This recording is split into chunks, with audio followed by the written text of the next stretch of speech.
안녕하세요. 오늘은 반복문 세 번째 표현하는 반복문의 형식입니다. 여기 있는 do while입니다. 우리가 앞에서 배운 반복문들을 정리해 보면 우리가 for 반복문을 배운 적이 있고, 그죠? 네. 그래서 이렇게 세 부분으로 나뉩니다. 그죠? 맞죠? 네. 여기에는 초기값, 여기에는 조건, 여기에는 증감식. 이렇게 표현했었고, 그죠? 그 다음에 이 while 반복문이 있었습니다. 그죠? while 반복문은 여기 뒤에 조건만 있었죠? 반복할 조건. 네, 이렇게 있었고, 그죠? 초기값이나 증감식은 while 밖에다가 표현을 해줘야 됩니다. 네, 그래서 이렇게 있었고, 그 다음에 이제 오늘 할 do, 네, 그 다음에 while, 네, 이런 식의 문장이 있습니다. 그죠? 네. 자, do while은 while과 비슷합니다. 이렇게 세 가지가 있는데, do while은 while과 비슷한데 다른 점이 뭐냐 하면 while 조건이 뒤에 있기 때문에 여기에 반복할 문장을 요 사이에 적게 되거든요.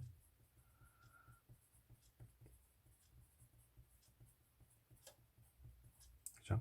네. 반복할 문장을 do하고 while 요 사이에 적게 되어 있어서 이 반복할 조건을 나중에 체크하기 때문에 이 반복문은 반복할 문장을 조건과 관계없이 무조건 한 번은 실행을 하게 됩니다. for 반복문과 while 반복문 같은 경우에는 초기값을 또는 조건을 보고 초기값을 정해서 조건을 보고 이 조건이 처음부터 false가 되면 반복을 한 번도 실행하지 않습니다. 그런 경우가 있을 수 있겠죠. 우리가 조건을 설정을 어떻게 잘못하다가 보면 이 조건이 처음부터 실행하자마자 false가 되는 경우가 있습니다. false가 되어버리면 이 반복할 문장을 한 번도 실행하지 않고 그냥 반복문이 끝나버리는 거죠. 그런데 이 do while 같은 경우에는 조건 체크를 나중에 하기 때문에 while 이렇게 뒤쪽에 있기 때문에 반복할 문장을 한 번은 실행하게 되어 있습니다.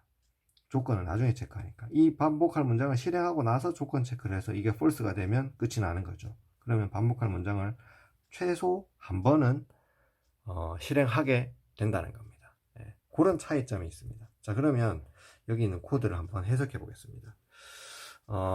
answer라고 하는 값은 7로 정했고, 그죠? 네.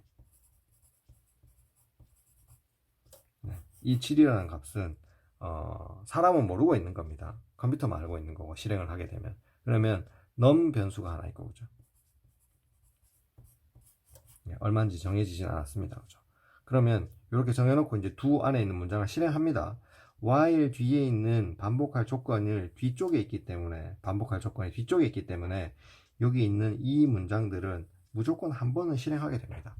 실행하고 이 반복 조건이 참이면 또 실행하고 거짓이면 끝나는 겁니다. 이해하셨죠? 네. 그래서 얘를 먼저 실행하는 거죠. 그러면 0에서부터 14의 숫자를 하나 입력하라고 요 글자가 화면에 나타나겠죠. 그러면 이제 여기다 스캔F에서 내가 숫자를 하나 넣겠죠. 예를 들어서 5를 넣었다고 해봅시다. 여기 스캔F에서 그죠? 5를 넣으면 어떻게 되죠? 5가 7보다 큽니까? false죠. 아니니까 else if 여기에 실행이 되겠죠. 그러면 5가 7보다 작으니까 얘가 true가 되죠. 그러면 7보다 작습니다 라는 메시지가 화면에 뜨겠죠. 그죠? 글자가 화면에 뜨겠죠. 그리고 나서 num이 answer와 같지 않죠. 지금 num은 5고 answer는 7이니까, 그죠? 같지 않으니까 얘를 다시 반복하게 되는 겁니다. 또 0에서부터 10까지 숫자 하나 입력하라. 7보다 작은 값이라는 거죠. 7보다 작은 값이라는 거죠. 얘가, 그죠? 그러면 좀 큰 값을 입력해 봅시다. 이번에는 9를 입력했다고 합시다. 그죠? 9를 입력하면 어떻게 되죠? 네. 여기 넘값을 9를 입력하면 9가 7보다 크죠, 그죠? 그럼 얘가 true가 돼서 7보다 큽니다 하고 메시지가 나타나겠죠. 네. 그러면 넘값은 9고 answer가 7이니까 두 개가 같지 않죠. 같지 않으니까 또 반복하게 되는 겁니다, 그죠? 자, 그러면 이번에는 7을 넣었다고 해봅시다. 7을 넣으면 어떻게 되죠? 그러면 여기서 넘값을 7을 내가 키보드로 입력을 하면 얘가 어떻게 되죠?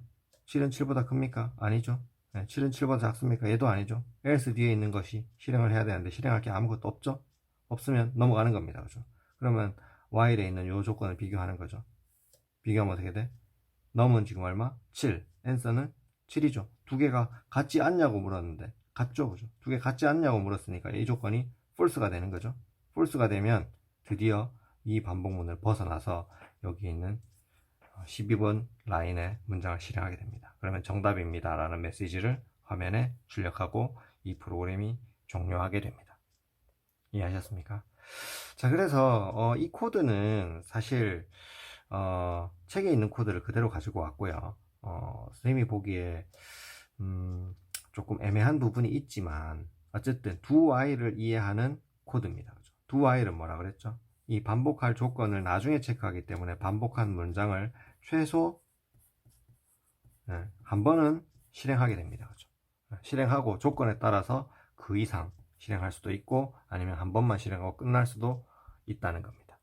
아셨죠? 그래서 이 do while이 실제로 많이 쓰이진 않는데 이런 식의 표현이 필요한 경우가 있습니다. 한 번은 꼭 실행하되 그 다음에 조건에 따라서 더 실행할지 말지를 결정해야 되는 어떤 그런 형태의 흐름을 프로그램에 코딩을 해야 된다면 do while을 쓰는 경우가 생기겠죠. 네, 그런데 실제로 do while이 많이 쓰이진 않고 for와 while 이 두 개로 거의 대부분 표현을 합니다. 네, for 반복문과 while 반복문은 아주 자주 나오기 때문에 이 두 가지는 반드시 알고 있어야 되고 do while 같은 경우에는 그냥 while 반복문의 변형된 하나의 형태 정도로만 기억하셔도 좋겠습니다. 아셨죠? 네, 오늘 수업은 여기까지 하겠습니다.